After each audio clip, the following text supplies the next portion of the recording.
Hello and welcome back to another episode of Come Over for Dinner. I'm so excited you're joining me today. Today I have a very special guest. Her name is Paige Shaw. She grew up in Maryland with 7 siblings, all of whom went to NSA, including her, which is how she ended up all the way in Moscow, Idaho. She has 6 kids. She met her husband at NSA. Welcome, Paige. Hi. Thanks for having me. You're welcome. So tell us a little bit more about coming over to Idaho from Maryland. That's all the way across country. So it all started way back at do you remember the Worldview conferences that were happening? So my 2 older sisters, we were homeschooled for a bit, and then my parents started a classical Christian school. And I think I went in around 6th grade, but we were homeschooled up until then. So my 2 older sisters were basically in the same grade together. That's amazing. What's your maiden name? Williams. Mm-hmm. And so they started a classical David Christian and Tracy school. Williams. Yeah, they started a classical Christian school originally in Hocassin, Delaware. Okay. I think it's still there now. It was called Tall Oaks Classical Christian School, and it's got a different name now. But they started it because they saw this need for their kids. And so I can't remember how many kids they started off with. Not very many, obviously, but it's grown now. It's a ranked school in Delaware. So that is an amazing testimony to their hard work. Yes. I look at what they were doing around my age now, and I'm like, wow, that was something else to take on with 7 kids. It was a lot of hard work, a lot of money. And they were very faithfully plodding along, getting it done. And now they have all their kids to show for it and all this other stuff to show for it. But I'm very proud. They worked really hard. Mm-hmm. And you have 6 kids. How many grandkids do they have all together? Oh, you know what? I think I've lost count. I think we're in the upper 20s. We might be in the 30s now. I know when I've ever heard of your siblings, well, most of them are in town. There's one that lives out of town, but when you're all together, just hearing the number of people, I know it's pretty incredible. Really, we used to get together about every Saturday for dinner, and that was easy when you had just 3 or 4 or 5 little kids running around. But now we have way too many, so it's really hard. It's really we'll do it, but it's not as often as we used to because it's a real feat housing getting everybody in a house that would fit us all. It's almost like you need a pavilion. And something like that. It's hard to do outdoor stuff here in for the winter, all year long. So sometimes you can pull it off if you're down south. It might be cold, but there's not snow and ice on the ground. Yeah, you just throw on a sweater. But here, if it's sleeting outside, then it's not really that comfortable. No, and kids need to run around, and there's and some of us, we have houses where we can do it, but it's just really hard with schedules and stuff because the older the kids get, the more busy things get. So yeah. So what kind of hospitality do you do here with so much family here? Most of the time when you're getting together, is it trying to see your siblings, see nieces and nephews? Do you still invite people over? How does that look with a family of 6 siblings here? Yeah. So we generally, when we get together, it's just to see each other because even though we live in the same town and we'll see each other sometimes on Sundays if we're going to the same service, we don't get together as often anymore. So it's really sweet. And we miss each other. So it's sweet to get together and get all the cousins together because they all get along really well and they're good friends. And we are also good friends, us siblings and our spouses. But generally, if we do holiday things together, which we always do a Christmas dinner, we usually invite somebody else over. Sometimes it can be a little overwhelming for those people though, because we are loud. We are not, there's 5 girls and 2 boys. So it's there's never a dull moment. There really isn't. And I think sometimes people come over and they're just and we love having them there, but they're just all of a sudden in the midst of this craziness, chaotic that we love. Mm-hmm. And I'm sure most people think it's just fine, but it can be, I'm sure, a little overwhelming. To people that were only children or something like that. Yes. Wait a second, they've never seen anything like this. Come be a part of the family. We're chaos. Really loud. Yeah. So it's fun. Hospitality wise, we don't necessarily do things together. Everybody does their own thing nowadays, now with kids getting older and they have their own Sabbath dinner, routines. And so generally when we get together, it's just us. Mm-hmm. Yeah. So you said you attended NSA and you met your husband there. Yes. So you were quickly married. Did you marry after you graduated or during college? No. So we met 2003 and then we got married just a few months before we graduated. In March, we got married on St. Patrick's Day in 2007. So just a few months before we graduated, we got married and spent the rest of our senior year as a married couple instead. And then quickly had children after that? Yes. We had Oliver, our oldest, who's now 15, going on 16. We had him right before our first anniversary. So it was pretty fast. Mm-hmm. Yeah. It That was sounds great. like my first. I had my birthday, and then he was born, and then our first anniversary, like a few days later. Boom, boom, boom. Yeah. Yeah.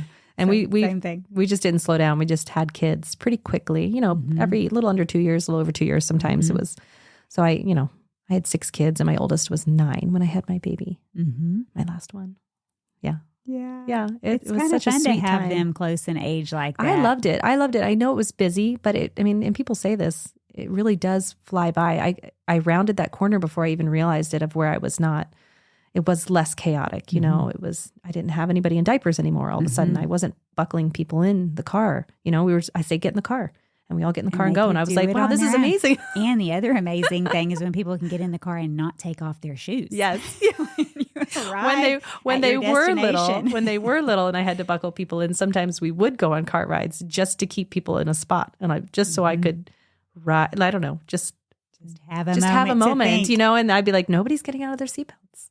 We're just going to drive around for a little bit. Give me a second. Especially if somebody baby needs to go to sleep or something. Yes. That's pretty great. Yeah. Yeah. I remember actually arriving at a destination, not having to find shoes and put shoes back on, and just, where did you throw your shoes? Out the window. 2 miles back. Yeah. Or the kid who gets in the car, you're bustling everyone out, and you arrive and there are no shoes anywhere. Yes. Like, you walked out in socks? Really? You took them off before we left? Living here in the winter with the snow coats and buckling a baby into in a bucket, I was like, this is madness. Yes. How in the world do you even fit them in with the bundle? I don't know. I guess you don't. And then you just put the coat on. But it's all, it's all this crazy fun mess that I was, we were going through it, and I loved it. I'm not saying it was easy. It wasn't always easy, but it was so fun. And I look back on it now and I think, oh man, if I could just go back to one of those days and just live out one of those days, knowing what I know now. I think it helps when you have a bunch of kids when you're younger, and you have a ton of energy, and you don't realize, like you said, till you come out of it, like, wow. I've had people ask me, how did you do 5 kids? Because we had 5 really close in age, and how did you have the energy? And at this age, I'm like, I don't know.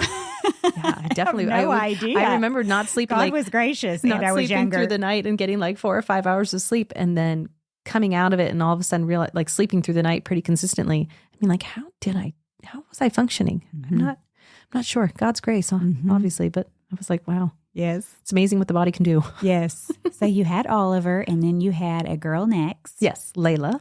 So Layla is our daughter with special needs. She has what's called ring chromosome 18. It's very rare. I think they say that they have like 50 documented cases in the world, but I think it might possibly be more common because the genetic testing for that is very specific. So it's not like you can it doesn't show up because she's got all her chromosomes. It doesn't show up on that FISH test. She's got all her chromosomes. It's just that her 18th chromosome looks like, I'm doing it with my fingers so people can't see. You can see. So you just have the 2 looks like an 11, right? But one of the chromosomes has lost part of its arms, its little digits, and it's sticky. So it forms in on itself into a ring. And so it's called ring chromosome 18. And they don't know a ton about it. I remember going and seeing a geneticist and knowing what she had and looking it up on the internet, and the geneticist basically printed off what I had looked up. Like they had never heard of it. They didn't know. They just don't. It's pretty rare. It's such a specialty that they're researching as you're sitting there waiting for answers. Well, I could Google myself. I wanted somebody who knew what I was asking about. Yeah. So it was a crazy time. It was a good time for growth. Like, we really had to just put our trust in God, because we were told initially, when we knew things weren't quite right. She didn't get a diagnosis till she was about a year old.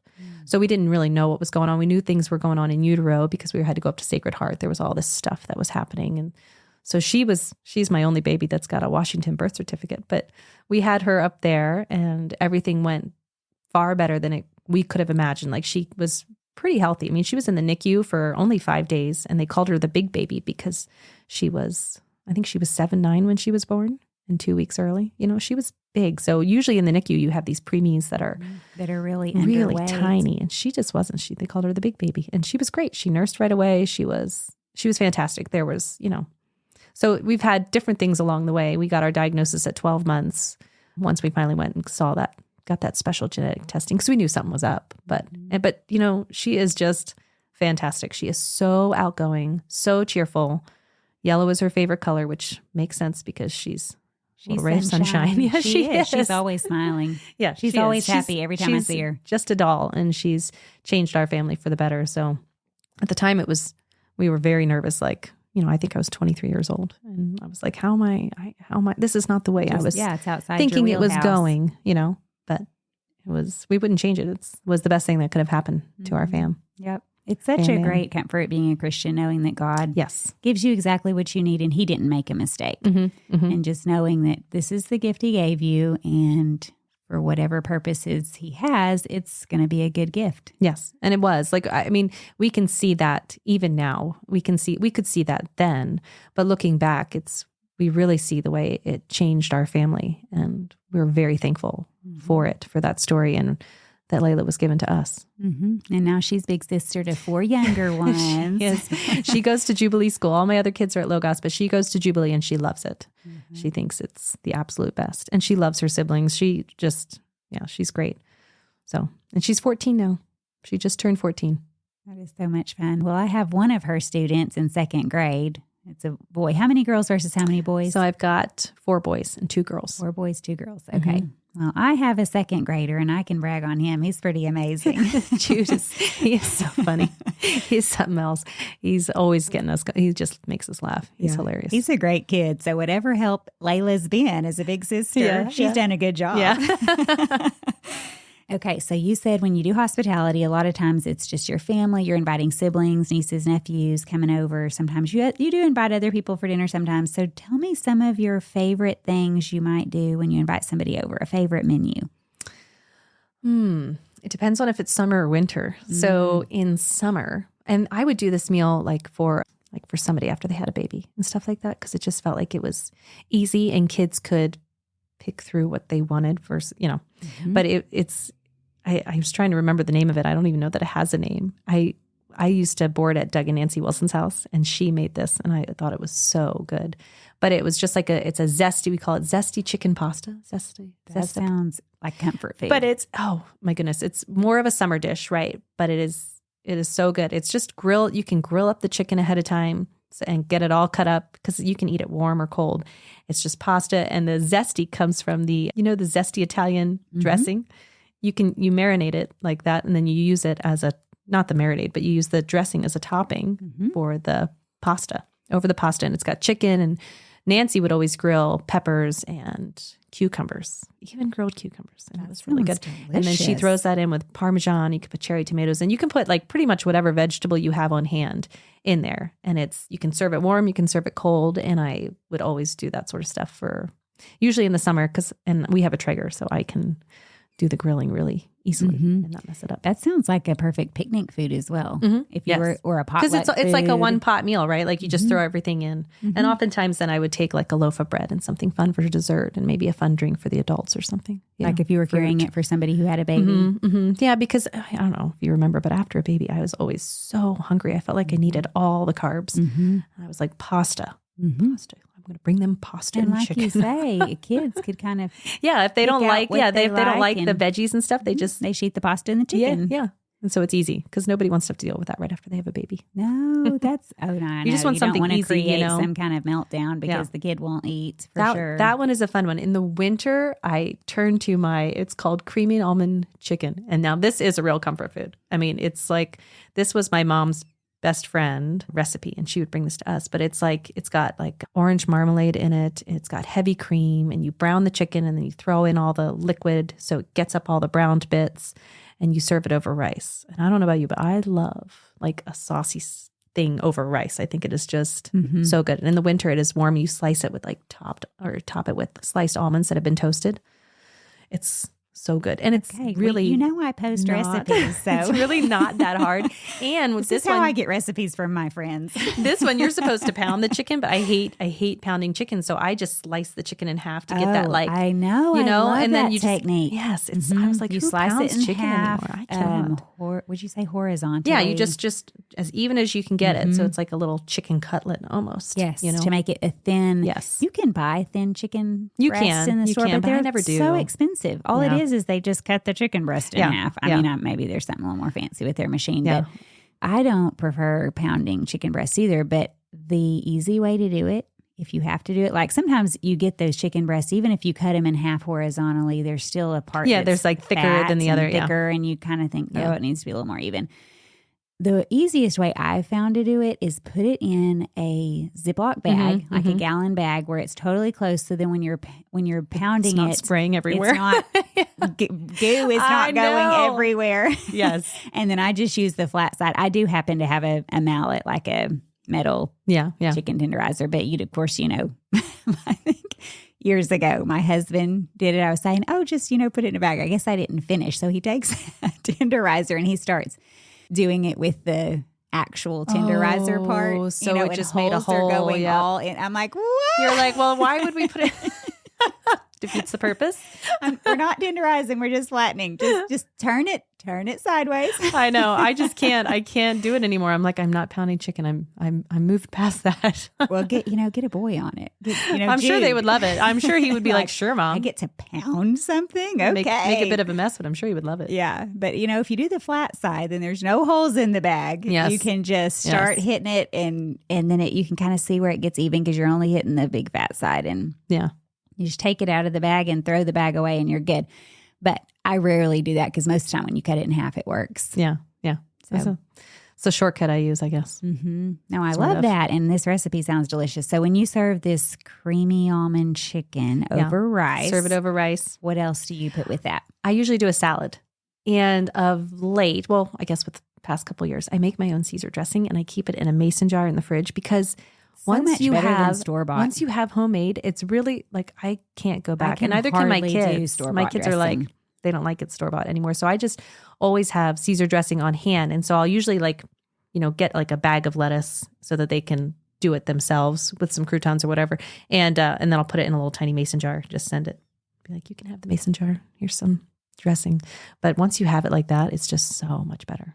I can't go back. That is a hot tip that everything you take, if possible, like just try your very hardest. If you're taking Yes. food to someone who's Everything sick is or disposable or they keep had it, a baby, make sure No you need are to sending return. stuff that they do not. I mean, have I to understand return. They people can have just to do throw that, away. but sometimes you have to get your dish back, but if you can at all ahead of time think of buying a yes, foil I do. I pan always keep those on or- hand for that reason. Because otherwise, if I don't have one, I'm less likely to sign up. So if I have them on hand, I'll be like, oh, well, I have a foil I have a pan, foil so I pan. can do that. I can that just put whatever chicken we and were, rice yeah. And then sometimes I save. You can buy to-go containers, and I have before, but a lot of times if I know I'm going to be signing up for things or whatever, I'll save sour cream containers or whatever, just the things that you can send food and As a tell them transport, just throw it away when you're done. Yeah, So, that's true. And I got to remember to do that because I don't often keep those sorts of things around. Just toss them. well, yes, and But you they can take wash up them and space. yeah. But yeah. if you have the space for it, for sure. Yeah. You That's can a great stack idea. them and keep a few anyway. Yeah. But that's one of my goals. If I ever take food, I try to not have to have something that I have to go pick up or that they have to worry about washing or returning or any of that. Yeah. So, I mean, hospitality wise, so generally it's just like taking people food, but we try to have people over, maybe not once a week. That would be really nice if we actually did do that. But it's just these days with sports and stuff, because we have football, we've got rugby, we've got all the things. And so by the time the weekend comes, we're a little bit spent. But usually Saturday nights or Friday nights is when we like to try and have people over. And we have a whole list of people. I mean, it's way too long. And we have not crossed off nearly as many as we'd like. But, and as the weather gets colder too, it gets harder because our dining room is not very big. So we take up most of it. Multiple families. Well, we can, because we have a nice big basement. So I have a table down there. So as long as people don't mind, I can send, older kids down or younger kids, whoever and or we'll sit in the living room. It shouldn't stop us from having people over because it's important. So when you serve your salad, if you were having company over with this meal, you would get a bag of lettuce. Do you buy croutons and then make your own dressing? I make my own dressing. I've made my own croutons because they are also better. It's a little bit more, I guess, labor intensive, and more of a last minute thing. I hadn't really thought about it. So usually I'll have like leftover sourdough and I'll cut those up. So you make your own sourdough bread too? I do. It's not hard. It really isn't. It did take me a bit. It took me a bit to get it. My sister Casey and I were doing this at the same time. And it's like, you feel like you're putting all this time in, and if it doesn't turn out, it's a real bummer. And you're like, well, I don't want to spend all that time again. But once you get a feel for it, then you get a feel for it, and it just comes naturally. Mm-hmm. But Casey got hers way sooner than I did. Like hers was turning out. And I was like, well, mine looks really terrible. But finally I got it. And so I got like a feel for what it's supposed to look like. So it's not like I have to resort to a recipe. But yeah, I do. I make my own sourdough, and it's super easy, and it's my kids really love it. And I feel good about giving this to them because, sourdough's got the protein in it, and it's just better. Well, the people on that list sure are blessed. Yeah. They're hoping that you keep on chugging away at that list. Yeah. But it's like so versatile. You can do all these things with it. Like even when it gets a little bit old, you can make croutons, or I make like garlic bread with it. I cut it up and, make little garlic butter. It is so, oh my goodness. I probably shouldn't make it as often as I do because I'm not tempted by sourdough by itself. Mm-hmm. But if I make it into garlic bread, I'm done for it. I'm going to eat it. Yep. Mm-hmm. Yep. Okay. Well, that sounds like a delicious menu. Do you serve a dessert usually when you have company over? Oh, man. So dessert, I used to love, and not that I don't anymore, but dessert's kind of like taken a back seat for a little bit. So I do things like cookies, something easy, because not all adults are that into dessert. Mm-hmm. It's mainly the kids that are really looking forward to it. So a lot of times I just make cookies because that just seems an easy go-to. And I have kids now. You don't have to have extra plates. And they can take it and go. Yeah. And so I have kids now too, like Zeta, my 10-year-old she can make the cookies. Like, she can do that sort of stuff. So it's an easy, and she likes to do it. She likes to help out in the kitchen. So she can do that. It's just easy. So besides cookies, I mean, I've done ice cream before, like homemade ice cream, but that gets kind of tricky if you have a bunch of people, because your ice cream machine only holds so much. I know. I really need another cylinder. Mm-hmm. Do you have the giant one? I mean, there are giant ones. No, I just have the, like the KitchenAid. Is it KitchenAid or Cuisinart? It's Cuisinart. I just have that one. Hardly any. Mm-hmm. So what I need is another like bowl, so I can do, because I can only do one at a time. Couple of batches. Yeah. I guess unless you started way earlier in the week. I know you can buy those. Is it White Mountain or somebody? You can buy the big. They're tall. You use the rock salt and ice. I've always been intimidated by those because of the rock salt. Oh, it's so easy. Is it? Oh, it's so easy. You just layer. And it makes a ton. That's kind of what I don't know. I still don't know how many people it would, serve. But I have a friend that has one, and it makes, I don't want to say how many quarts or whatever, but a lot more than what I'm sure. Mm-hmm. But it's so Maybe easy. I should look into that because it is one of those things where I'm like, well, I made ice cream, but you can all only have a tiny bit. Spoon each. It's kind of a bummer on a Friday night. No, the rock salt and ice, I mean, back in the day, that's what my mom had too. And that's all you had. I mean, when Cuisinart came out, it's like, wow. But the downside to having one of those is you have to make sure that the core is in the freezer the night before. Then once you use it for a batch and it's gone for, I don't know, 20 minutes or however long you're supposed to let it spin and freeze, it's still soft. And so then you still need to put your ice cream in the freezer. Right. It still has to firm up. Mm-hmm. Firm up. Then if you think, okay, I'm going to do a second batch.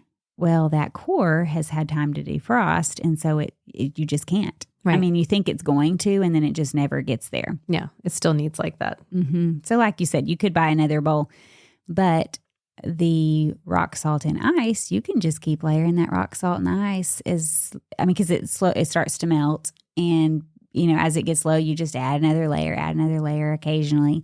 And you can just let that go until it is exactly the texture you want, like soft serve really ice cream. Mm-hmm. And I mean, you can put it in the freezer to firm up, but you don't have to. Yeah. I don't actually, I like mine to be more soft serve. Truthfully, I don't like it too firm. With that one, because it's bigger, you do have to have space to store it, like probably a garage area or something when you're not using it. But it's not like going to fit under. It's a good idea. I have a store. cabinet. I do have a storage room where I keep a bunch. Like I have a whole like pantry section down there because I don't have like a pantry up in my kitchen.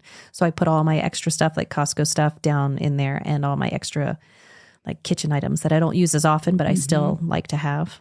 I'll have to ask my friend because he researches, her husband, he researches and always finds, the top rated. So that's I'll the ask sort him. of person. Yes, that's the sort of person I need because I don't love to research it. I just want to go and find like the highest rating, but somebody who actually does the yes. If I know that he's ever researched something, I'm just like, yeah, that's what I want. That one. I'll take that. I don't have to go research on my own. He's done his due diligence. He's already done his due diligence. He has a type A personality, and it's perfect. Just great. That's what you want with somebody. Totally want, yes, for that sort of stuff. If he starts talking about I researched, I'm like tuning in. What? You had me at I researched. Yes, you had me there. Now just tell me what it is I'm supposed to buy. So yes, I'll have to post it on my website. Their favorite. And then Cuisinart is always good too if you're doing a small batch. I actually have one of those. Well, cookies and ice cream, how can you go wrong? Especially if you have a bunch of kids. Yeah. That's the perfect They've dessert. never complained, so no. I'm sticking with it. It all disappears. Yes. They're going to keep coming back until it does. Yeah, and that's what I want. I'm like, go have fun, grab a cookie, and go play. Yeah. Yep. Wonderful. So as far as shortcuts or time savers with either one of these menus, could you make that pasta salad ahead of time and have it ready for the next day, or does it need to be fresh? Yes. Like you could cook the chicken up ahead of time and get it all cut up and prepped and keep it in the fridge for a few days and then throw everything else together and throw that on top. Like the chicken does not have to be warm. It really doesn't. It's delicious when it's warm, but it's also really good when it's cold, So if you're in a time crunch, you could totally do that. The pasta, I guess you could cook that up ahead of time, but pasta really doesn't take that long. It could be that last minute thing you do, but the veggies and stuff, you get all of that cut up. The zesty Italian dressing is all ready to go. Like you don't need to do very much for it. You have some Parmesan cheese on hand. Yeah. Do you do fresh Parmesan? I should. I don't. My mom has one of those little graters where you stick the block in and then you turn the handle. Like the true Italian restaurant. Yes. And it's really good. But I've told myself I'm going to buy one sometime, but I just haven't done it yet. I just buy like the Frigo, however you say that, Parmesan cheese. But fresh is better. Fresh is almost always better. So that's true. Yeah. So yours is the can you shake. Yeah. When you said Frigo, I know that there's also containers. No, not the can you shake. Sorry, you're talking about the pre-shredded. Yes, the pre-shredded, not the can. No, not the one in the green. No, not. I was that thinking, yuck. well, that's Kraft. I despise that. I think it's gross. I don't use it ever. My mom grew up. I grew up with it. My mom always had it on hand, but that was like, that was partly because that was what you did at the time. Like you just bought that sort of stuff, like bacon bits. Like everybody had bacon bits around. Yeah. So, but fresh is possible. The shredded is what I use. Yeah, I grew up with the green can as well. Yes, and used the grated it in my early years of marriage, and then discovered the amazing fresh Parmesan. You're like, what is this? What is I know. this It was the same thing. amazing When I cheese? got married. My husband introduced me to all these cheeses. I grew up on American cheese, that came in in a packaged up, each slice. And I bought that for the first time, and he came home and he was like, "What is this?" And I was like, "It's cheese." And he's like, "That's not cheese." He introduced me to a whole world of cheese. How was that ever created? I know there's a story, but how do we I don't know. have American cheese? It was something my grandmother always had, and it was like, a convenience of the time, like, kind of like Spam, things that were canned. I mean, a lot of canned stuff like cream of mushroom soup, like all that stuff was, born out of, it was just convenient and easy. And, nobody really cared about so much what was in it or how it was made, Yeah, there wasn't all the research that we have now. No, there wasn't. And talk about it. And we live in a time where we have the ability to actually, like you said, research or see what's in it. And then we have choices, They didn't actually have a ton of choices. Right. And we have choices. We can be like, well, we're going to buy organic. Exactly. They didn't really have that opportunity. And I don't know if they cared all that much about it, truth be told. But yeah, we do. We have that opportunity. So we can be picky. And that's nice. It's great, but I don't think they could really be that picky. Exactly. And for the first time, there were some conveniences that helped them save time, which would be just an incredible blessing. My mother-in-law, she was a fabulous cook. She had her own garden. She cooked from scratch. I think she might have had a little church cookbook that she never opened. I mean, she just knew how to cook all these amazing Southern foods. When Hamburger Helper came out, she was just crazy about the Hamburger Helper. My goodness. And got all the boxes and would bring me and my husband, we're newly married. She'd bring us Hamburger Helper and, that kind of thing. And again, it was, we ate Hamburger Helper when we were first Truthfully, married. I always thought it looked really delicious when I was in the aisle. I was like, can we buy that, please, Mom?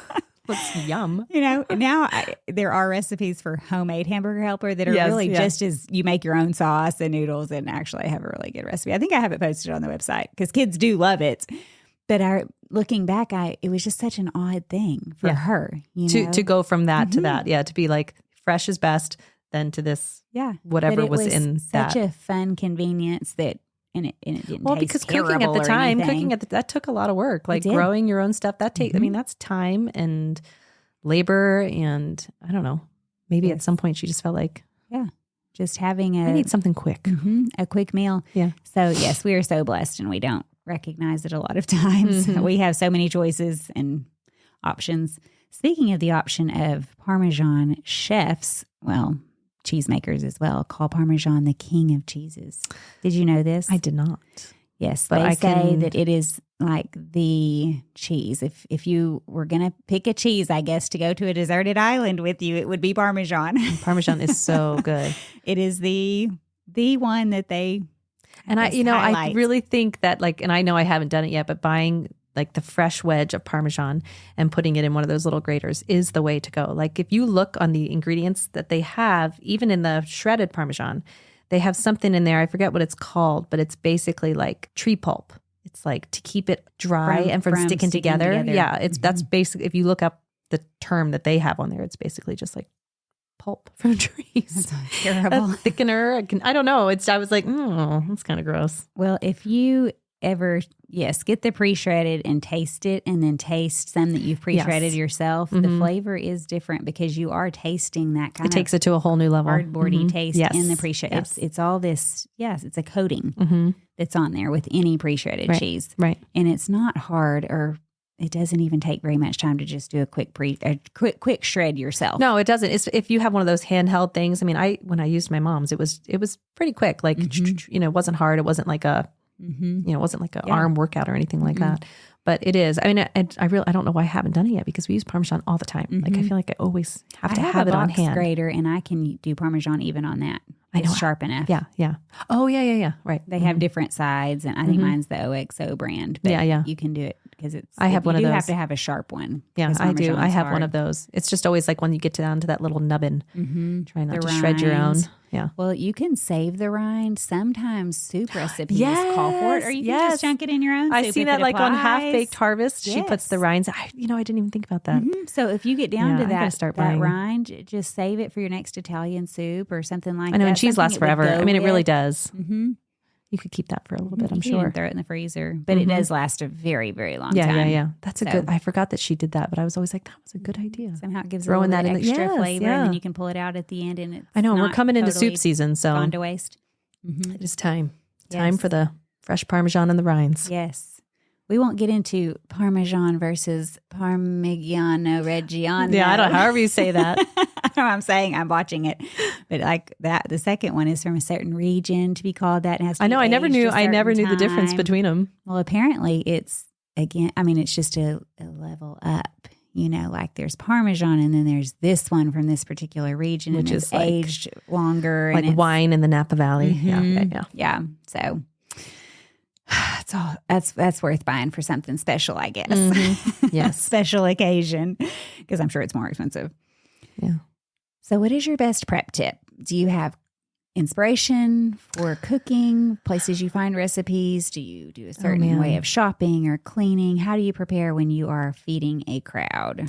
Oh, well, when I'm feeding a crowd, one of the things I try as in preparation for the oncoming of dishes, I try and get my dishwasher get as much of the prep work done as possible, put all the regular breakfast, lunch dishes in the dishwasher, get everything pack it as much as I can, run it so it's empty by the time everybody leaves. I just have an empty dishwasher to throw things in, and that cuts down on, because I don't love having a sink full of dishes. It's the worst, and I don't want people to feel like they have to go and start cleaning them for you. No, I don't. Because they see a huge pile and they feel really guilty. So I try to, and my kids, if the dishwasher is empty, my kids can load up dishes pretty quickly, But so that's one of the things that I try to do is have an empty dishwasher by the time everybody's coming over. And I try to have as much of my counters cleared off as possible, even though with food and all that stuff, there's still a bunch of stuff there, but clean counters. But yeah, I always try and wash. Like if it's something that can't go in the dishwasher, wash it, dry it, put it away so that it just feels less cluttered. My kitchen is small, so it gets cluttered pretty quickly and easily. And I don't know, guests probably don't really care all that much, but I'm always like, don't want them to come into like this gross looking kitchen that I'm feeding them from. Like I want it to look like I wipe my counters down. Yes. Do you assign your kids things ahead of time? Like, if you want them to load the dishwasher, do you tell all your different children different tasks? Yes. Or how do you do that with having I'll tell them kids? Because when we have people over, like bathrooms need to be cleaned, the living room needs to be cleaned up, your rooms need to be cleaned, like things like that. And then other things are like, I have these porch doors, big glass doors that go out to my deck, and you can see all the handprints on it. And so I give a specific task to a specific child, go clean that. And they like to do it. They find that fun. They think that's spraying a spray bottle is somehow magical as a kid. I'm like, go for it. Go clean the windows. And they're like, want to spray bottles anymore. My younger ones, magic. My younger ones still love it. They think it's great fun. But yeah, things like that. They can unload dishwashers. They can load it up during the week, especially in the summer. Everybody has a day where they unload the dishwasher because it's running every day, probably multiple times a day. I usually run it about twice a day, depending on how big lunch was. But in the summer they have those sorts of jobs. Yeah. It's helpful. They should be cleaning up their room and they should be cleaning up the living room. Like that's not a hard task, and it's a good thing to know how to do. It's a good thing to know how to use a vacuum, Yes. They'll be able to take care of themselves as life continues and go off to college and not know how to use a vacuum. I failed them somehow. Yes, exactly. If they can't keep their room clean or know how to load a dishwasher. Yeah. Life skills.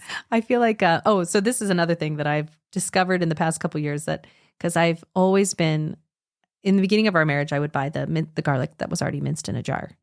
And then my mom was like, you shouldn't do that. You should be, not like you shouldn't, but like it's better to buy the fresh garlic. It's kind of like the Parmesan. Taste it and then taste your own fresh minced garlic, and it's totally different. Totally different. So once you kind of taste that, you can't go back. So, but it was such a time consuming thing with garlic, and it's messy and you're sticky, and it's like you're trying to get all the skin off and all that stuff. So I decided that I maybe other people have already discovered this and I'm just late to the game, but there's peeled garlic that's all ready to go. And it's a little bit more expensive, but I don't care. I'm like, this is a huge time saver for me. If I want the fresh garlic, I buy it from the little plastic bag and it's all peeled and ready to go. So you just pop it into your little garlic press. Is this fresh or frozen? It's fresh. And you can just get it near like the romaine, and all, it's in the vegetable section, but it is such a time saver, and it is definitely not cheaper, but it is definitely worth it. if your time, your time is worth something. And so it's fresh. It's not in the jar. It's liquid. Yes, it's not. It's totally fresh. It is good. I have done both. I've done the minced in the jar. I've done the where you actually have to peel it yourself. And then I've done the garlic that's already peeled in a bag, and it's just the same as the fresh other stuff. Oh, I've used all of it in the jar. I've gone through jars and jars.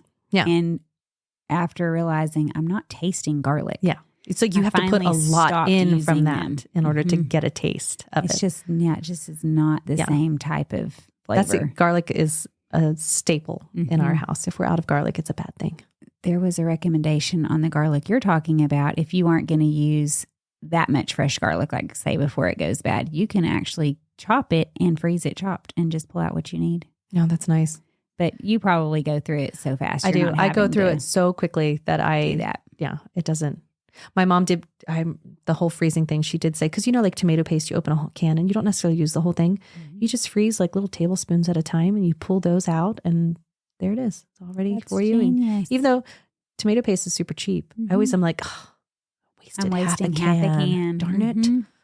What am I doing with my life? Like I'm such a failure. I know. So you put that little tomato paste right in the freezer. So smart. And you could use ice trays, ice cube trays. Yes. If you had tomato Keep it nice paste and organized. or chopped garlic or, people buy chopped onion. You can buy chopped onions in the freezer section, or you could do your own. There's all kinds of tips like that would be helpful, especially for criers, you know, with the onions. You can either have somebody do it ahead of time and freeze it in batches where I had you're a not sibling having to that, I had a chop sibling it that used to wear swimming goggles while they did it. Well, hey, that's better than burning and stinging and crying. Yeah. I have contacts, which apparently saves. It does. I got LASIK, and contacts did save me. And once I got LASIK done, my eyes started burning so much more. And I was like, what is happening? I know. This didn't used to happen to me. I'm not always, but at some point in life, I thought, well, onions don't bother me. And then I happened to not have my contacts in and was wearing glasses one evening. And you were like, what? This is a really powerful onion. Strange phenomenon. I can't see. I know. I'm burning, I know. groping around blindly. This will never happen again. My husband's super sensitive to it. And I could have cut an onion and it's already done and in the pot. And he comes in the kitchen. He's like, whoa. Just it's the like a particles wall. in the air. He can't. Yeah. It's funny. Yeah. So it can be bad. So contact wearers. But if I didn't wear contacts, I would go to swim goggles. I would stoop that low. Yeah.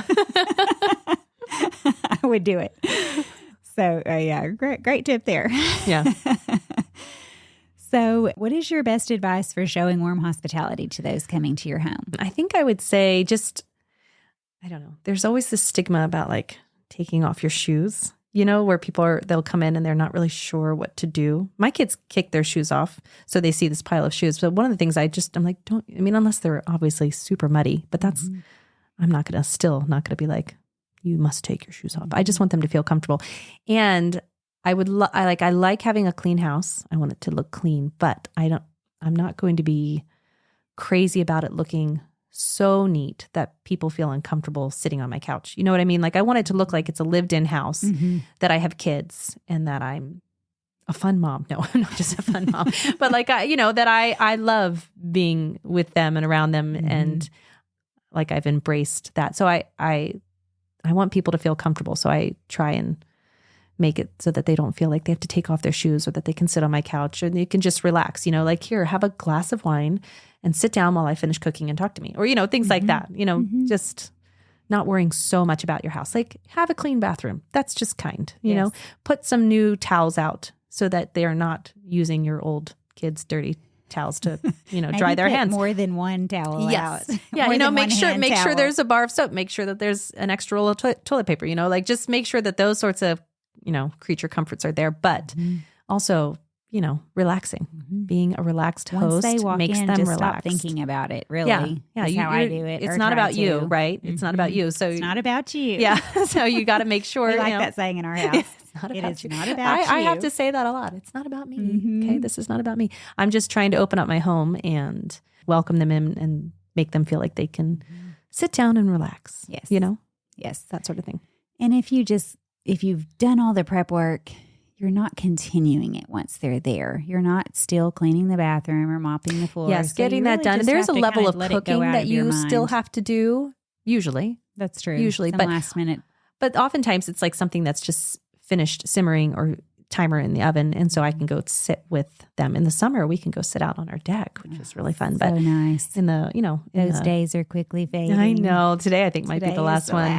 But yeah, just making sure that they feel comfortable and not like they've come into this house that you can't mess anything up. Like their kids are running around. You should still look after your kids. And if your kids have messy hands, maybe you should wipe them off, but I'm not going to be a Nazi about it. It's like when I buy my furniture and stuff, I try to buy things that I'm not going to lose it over. I'm like, you know what? It's going to get messed up and that's just the way it is. And I'm going to be okay with it. So once you get yourself in that mindset, then it's good. You can kind of let things go a bit. Yes. That's good. What is your must-have kitchen item and where can we find it? Okay, so it's everybody probably has this, but like I said, we love garlic, and a garlic press is an absolute. One time mine recently broke, and I loved this garlic press. It was so good, and I think I'd gotten it from Winco or Walmart or Safeway. It was just in one of those sections, but it was a metal one and it was fantastic. It got like it just got all the garlic out of it. Like it was amazing. There was nothing left. Really? Completely minced. And that one broke. And I was like, well, now what do? I don't have a garlic. Like I cannot this was in the middle. function. I was like, I think I called Brian. Brian, you got to pick me up a garlic Emergency. press on the way SOS. home because this is really, this is not good. And he was like, don't know how okay, to yeah, chop I'll pick up a garlic anymore. press on the way home. So he stopped by Safeway and he picked me up one. And I was like, phew, that was a close call. Oh. Like, I don't know what I was going to do. Like things were cooking. I needed the garlic press. Yeah. You could always chop it up, but it doesn't do it as well as, and it's a real time saver. Mm-hmm. So that's It really my is. go-to. I would say also cast iron pans. I love cast iron pans. I Okay, think they so what are your just- favorite brands for both? You picked one up at the garlic press at Well, the grocery store, so I guess wish you I could don't remember have the a brand set of my brand. big one. Oh, for garlic press? Mhm. Oh, I don't know. I don't have a Just set brand. anything. The metal ones I think work the best. Mhm. The ones that don't have any sort of insert, like the one I have now has an insert in it that you have to put in to press. I don't know why. And I haven't gone and bought another one because it works fine. But the metal ones, they don't think they generally have an insert, and they're fantastic. Like they're just the best. I don't have a brand. I would just say if But you find a something metal metal. one, get a metal one. 'Cause Okay. They're awesome. And then your cast iron pans. The cast iron pans. Yeah, I love those. I think that they are so versatile and the cleanup is really easy on them. And they Mhm. don't have any like gross, I guess, chemical stuff, even though I do use those pans. Mhm. I use a mixture, but I like my cast iron the best. My mom sold me on those. I didn't think I would want something like that because they are heavy, Mhm. but they do such a good job. Like Well, once you cooking evenly. get used to them, Mhm. you tend to reach for them. Yeah, that's all I They are use. very, very versatile. Mhm. And then there's also ways if your cast iron is really sticking that you can refinish it. It takes a little bit of work, Yeah. but you can strip it and reseason it, and it looks like brand I know new. we've watched a YouTube video on how to Mm-hmm. do that because this guy takes like these old, rusted cast iron pans and brings them back to life, and it's really cool. Mm-hmm. That's what I mean. Like they're like it's indestructible, pretty- really. You yes. can always save, Mhm. salvage it if it needs to be Mhm. salvaged. They're pretty incredible to have. Mm-hmm. They're heavy. It's heavy, but it can be. You can take it from the stove to the oven. It's awesome. Yeah. I love them. Yes. Okay. Cooking acidic foods in cast iron. It says highly acidic foods like tomatoes can break down the seasoning on cast iron. We recommend avoiding acidic foods or recipes with higher liquid contents for long periods of time until the seasoning is well established. Okay. So I would think that it's fine if you're doing it for a short time or if your Or pan if is it's really very well well seasoned, seasoned yeah, and yeah. not dry. Yeah. So anyway, Lodge does have a website that answers a lot of questions. Yeah, and Tri-State sells Lodge cast iron pans. I've got a couple of them, and then I have a really big one that I love. It's big enough for my family. Yeah.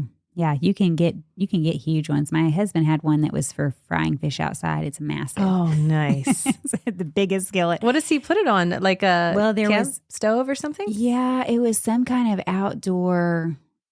I think it ran on a propane tank. Yeah, so it's probably like a camp stove or like Mhm. a griddle, maybe. Like he could set it on top of this. It was a metal, almost like spider thing, and then there was a flame underneath. Oh, and nice. Because that's like whole if you have a setup. big pan, you need to have also a big enough flame for that, even distribution of heat and all that stuff. Mhm. Which mine right now, my biggest one, I put it on my biggest burner, and it's still not quite as big of a flame as I would like for that pan. I was just listening audiobook Salt, Fat, Acid. Oh Heat. yeah, I watched that on YouTube or Netflix. I am excited to watch the show. Yes, it was I have really not done good. it yet. My sister has said it's so good. I actually had a listener recommend it to me as well, a long time ago. It's been on my list. I Yes, literally it's did so write it down. good. I just have not watched it You yet. just watch it. No, I think it's 4 episodes because Mm-hmm. it has to do with the salt, fat, acid, and heat. And I'm telling you, Well, you my will put sister- more salt on everything in from then all on. of your water that you're boiling, pasta or vegetables or yes. So I'm listening to the audiobook, almost done with it. And my sister said something about watching the show, and it was just 4 episodes. She's like, Mhm. yeah, so I watched the show, so I didn't listen to the audiobook or Yeah. read the book. I'm like, what? No. Oh, no. Oh, no. You did not just say that to me. You have to read the book. Just at least listen to the audio. It's fascinating. Is it read by the gal that wrote the book? Yes. Oh, I love it when And they have the author be the narrator. learn so many things. Like, Oh, I didn't even. So this I mean, is- I was just I jotting didn't notes even know down. there was a book. There is a book. I have a library program or So your local library, you can sign on to databases through with your library card. And so they have all these audiobooks. Yeah. And of course Through you can like read Libby. it too. Is that what you mean? Yeah. Through Libby. Yeah. So Used to be Overdrive. I loved the audiobook because it's the author reading it. Yes. She's very conversational. She is. And it's just fascinating. And there's so much information that you're going to have to hear it or see it twice. Yeah. Like you go back through it. Yeah. So I kind of like listening to it, and then the book's coming today, actually. See, that's great. So you can do both. And then I can go back and read it. There's so many tips that could help you in the kitchen. Yeah. So Become I'll a have to get the better book. cook. I need to get the book. The show was fantastic. Like she dealt with olive oil, like went over there, and but the salt part was hilarious. That's what I meant to say with olive oil. She was talking about how do you recognize a quality olive oil, and she mentioned that in independent studies, the Costco organic extra virgin olive oil always had a high rating, and it's affordable. I missed that A part. lot of times when you are remember. going to, well, she may not have mentioned it in her show. It was in her book or her audiobook when I was Okay. listening to it. That's And good to know. I'm so happy to hear a lot that. of high quality olive oils that you're looking for, they're going to be kind of pricey. Yes. But this one, she said it got independent ratings that gave it a high quality. It's not rancid already. Sometimes you're buying it and it's already turning. Yeah. It's not a good flavor. So I recommend listening to the audiobook while you're doing dishes and laundry and cleaning the house. Does it make you hungry? Does it make you hungry? Because that's always my problem with any food related thing. I'm like, oh my goodness, not really, because with olive oil drizzled over top. sometimes when she mentions some things, but most of the time it's like, boss, I've got to write this down. Oh man, When you're boiling vegetables, add salt until the water tastes as salty as the sea. I know. It was so funny because she was, normal recipes are like, well, teaspoon and a half. And I'm always like, no, needs more. Couple teaspoons, pinches. Come on, put them in. The way she explains it is scientific, but understandable. Right. And so it's conversational, but not in such a way that you're hearing a scientist talk and you've totally lost track of what they're saying. You can't even grasp something you could then retell to somebody else because you Yes. understand it. Yeah. She talks about, like, say with the salty water, Americans have been taught, too much salt, it's going to ruin your food. It's like, the pot of water and say the bit of green beans in there, the salt acts through diffusion. And so you're getting the salt in the water is going to be equal to the salt that's going into the vegetables. It doesn't all slurch into the vegetables. And you pour out most of your salt with the water you're draining. Right. And so they're seasoned perfectly versus you just sprinkle a little salt in the water and there's no flavor. Yeah, it does nothing. And then you salt the tops. You actually didn't season them through. Right. And she talks about how salt is a mineral. It's not like pepper, which is a spice. Right. We do salt and pepper on top of everything. Right. Anyway, so she talks about salt being a mineral and pepper being a seasoning and just the difference that is and how to use it and the difference between diffusion and osmosis. And I hope I didn't get those confused earlier, but how salt works and how you should pre-salt meat. There's all these tips, all these tips. Yes. So and salt, we all need salt is one of those things that draws out the flavors and really enhances the flavors, right? So like even with my ice cream, my peppermint chocolate chip ice cream that I love to make, I put salt in it and a relatively good amount. But if you look at recipes, they don't often call for salt in the ice cream. But once you put it in, it really helps. You can taste all those other flavors that are in there so much better. I don't know. My sister likes to make fun of me, my younger sister, because I'm always like, she's like, are you going to talk about the salt again? I'm like, I'm like, more salt. For Christmas, get her salt, fat, acid. I should get that for her. This if is she's why a I reader. think the way I think. If not, she somehow has to she listen is. to the She is. audiobook. Because the audiobook you can totally do on the go, and it's just fascinating. The other thing with salt that she explains, which is, I won't go on and on about it, but listeners, you do have to listen to it. She talks about, because there's so many misconceptions in America that chefs don't have. Chefs don't cook like we do as home cooks a lot of times. But the other misconception you have is if you salt things early, you're drying it out. You're pulling all the moisture out. Right. And in reality, she describes the process, which again, I won't hear. In reality, if you salt your meat ahead of time, say a day, it has time to go all the way to the center and season it perfectly. It holds on to the moisture. So when you cook, you're actually having moister meat. We're not talking about 3 days. I mean, you are going to it's like, have like what they do with like jerky or aged steak and stuff like that. Like that's the sort of stuff that they do. We salt our meat all the time. I just recently made scallops and I as they're thawing and defrosting, but I just am putting salt on them and patting them, putting salt on. I mean, it's like, and it makes like the crust on the actual steak or the scallop brown so nicely. So good. I am a total fan of more salt. Well, she talks about, you can do it too early. I mean, you don't want to do it 3 days ahead of time. Right. Because you're curing your meat. But if you do it, say 24 hours ahead, it can be perfect. It's way better than just like you get your meat out and sprinkle a little salt. So anyway, long rabbit trail. But fascinating to keep learning techniques. I've cooked for so many years, and it's still fascinating to me that I can hear a book or, hear someone talk and it's like, what? Kind of changes your mindset a little bit about, and you're like, well, I've been doing this for a long time and I didn't think about it that way. And it's really, I think it's fine, but I can see how she's saying, like, there's so many things I think I could learn to make my natural ability to cook so much better. Right. And not have to follow a recipe. Yes. And she talks about how it does help you to look at recipes and know how to, if they're good, or how to tweak them, how to change them, or how to create your own recipes. So I need to get better at that. Because I'm a scientist, as my sister says. You like to follow. Yeah. Yes. My mom's that way too. She does not like to go off book. She's not an like, artist. if I don't have that ingredient, we can't make it. I'm like, you just got to improvise. I'm the You're opposite. the artist. I'm not really, but I'm the opposite of what she does. Like, I'm just like throwing things in. That does backfire. From time to time. From time to time. 6 kids, will probably eat it anyway. Yeah. They have to. No. So from all your years of hosting and, of course, having young children, do you have a story you want to share? Speaking of improvising, this wasn't really a hosting story. This is more like when Brian and I were first married, and I thought way more highly of my abilities than I should have, and I thought I could improvise. But he talks about it, and Brian, the thing about Brian is he is not picky about food. He's always cheerful, like, I'm making something, even if it's not his most favorite thing, he'll be like, great, sounds good, But this time, and this should tell you, Velveeta cheese was involved. So that should tell you a little bit of how bad it was. I know Velveeta cheese can be good in some things. I find it gross. But then I thought, well, I'm just like, I don't know what happened with the recipe. And I don't even think we had any kids. I might have been pregnant with Oliver, but I was like trying to figure out how to make this recipe better. And I'm not really sure what I put in it. Brian swears I put ketchup. And so I was just like this pot of, I'm not sure what it was. And I think I was maybe going to put it over pasta, cheesy Velveeta, ketchupy pasta.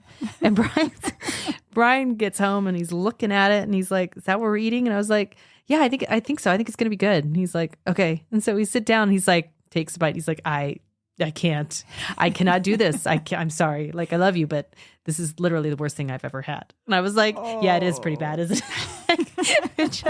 It was like, I thought that I could salvage it or like make it better. And I don't know what I did. I don't know. It was truly, truly horrific. And Brian was like, yeah, no, sorry. Someone's got to tell you too straight. This was disgusting. There's some things you just can't bring back from the edge. No. And he was like, yeah. And he's like, you've hardly ever done that in our married life. There have been maybe once or twice other times, but that time was truly horrific. It's memorable. And inedible food. Yes. Oh, I know. I've had those before, for sure. I know. I was trying to think of funny stories with me having people over where I did something totally, and I know that they're there. I cannot. Probably. I was like, I can't go back there. It's a dark place. It's too dark. Good thing we forget. Yeah. Oh, I know. I've had lots, especially early on. Not that I still don't. I mean, it's funny how you think, that, early on, and then I'll do something and just like, what? I'm such a novice. Yeah, but at the same time, I feel like for 30 years, it phases you less and less. You're like, well, we're just going to move on, And I think that's part of it. Like, when you host and you're practicing hospitality, you need to practice it, right? So that things like that don't phase you, so that you're not totally thrown off balance by, if you've burned aside. You're like, you have to move on. You got to improvise, and you got to, accept that mistakes happen.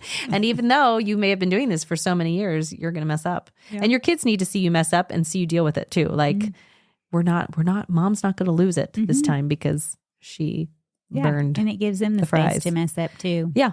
Yeah. No space to learn and grow. Yeah. It's like mom's not going to lose it when I mess up. Yeah. because I made a mistake. And guests are often, they are like, oh yeah, I've done that. Like that's no big deal. They Please feel don't. better Yeah. about They feel, themselves. yeah.